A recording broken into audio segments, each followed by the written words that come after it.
Today we're going to do kind of a fun little instrument comparison. We're going to take two instruments that are wildly different valuations and see how they play next to each other and compare, and to see what you can get for your money if you really pay attention to the market. On the one hand, we have a Stevens horn. This is my own personal horn. Steve Shires fitted it for me, and it is just really beautiful example of a modern trombone. This usually costs between $5,000 and $6,000, and that's just the amount of money that I had at the time. It's the first time and only time I was ever really able to buy a new horn, and I absolutely love it.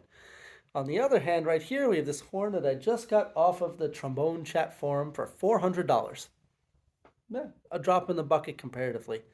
And this is a YSL 643 2 tenor trombone. I do think that Yamahas are really undervalued on the secondary market, and kind of playing them side by side, you might see that there's maybe not as much difference as you might expect. So my Stevens horn, let's just do a little sound test on it.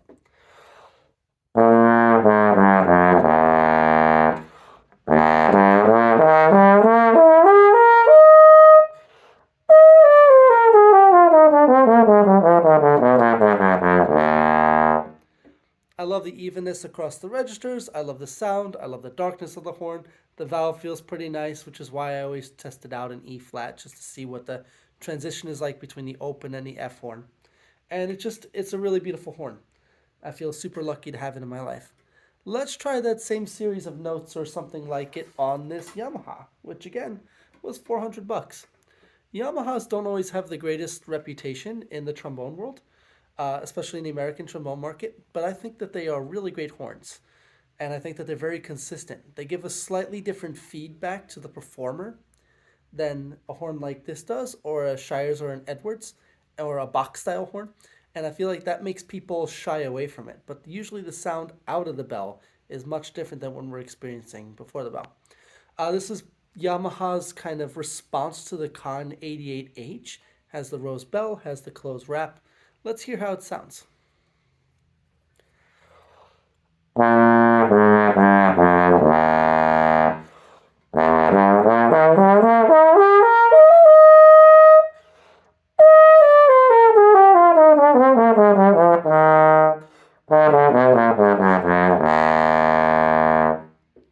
It's a pretty nice sound.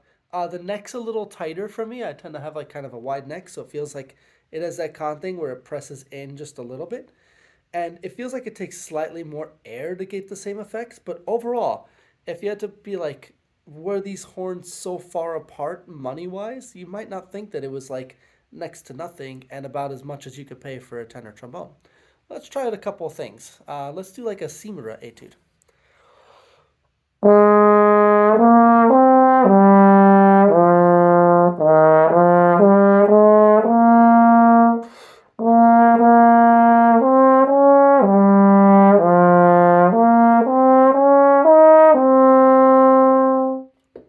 Again, it feels very nice, very singing. It doesn't feel like it's like a horn that's not worth playing professionally. Let's do the same thing on the Stevens horn.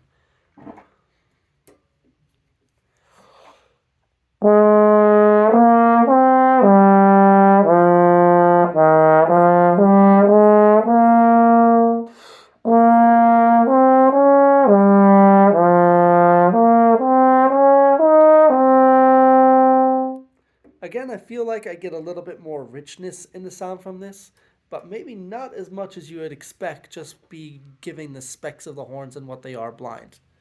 Let's try out one more thing with this. Let's just try opening of the Grandal Concerto to see how this does with something a little bit more lively, something a little larger.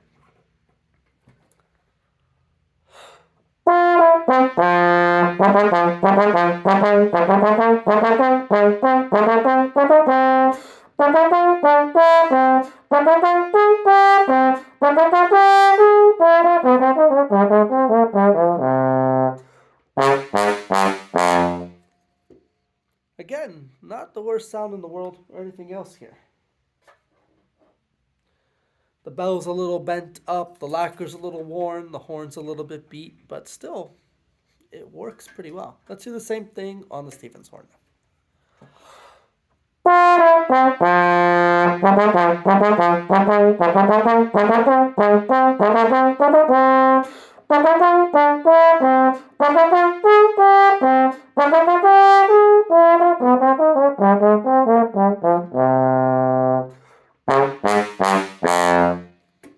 Definitely a different sound. But again, and I come back to this over and over again, maybe not as much as you would expect. So, if you're a student and you're looking for a horn and you can't afford like brand new state of the art horn, there's definitely a lot of value to be had in these old Yamahas. They sound really good, they get the job done, and they're great bridging horns until you can afford a better option. Even this is something that I would play professionally on a gig. I happen to own a better option that suits me a little bit better now, but this would get the job done in a lot of places. All right. So that's a quick little instrument comparison. If you have any questions, let me know in the comments, and keep your eyes out for cheap Yamahas because they're usually they outplay their value pretty well. Thanks.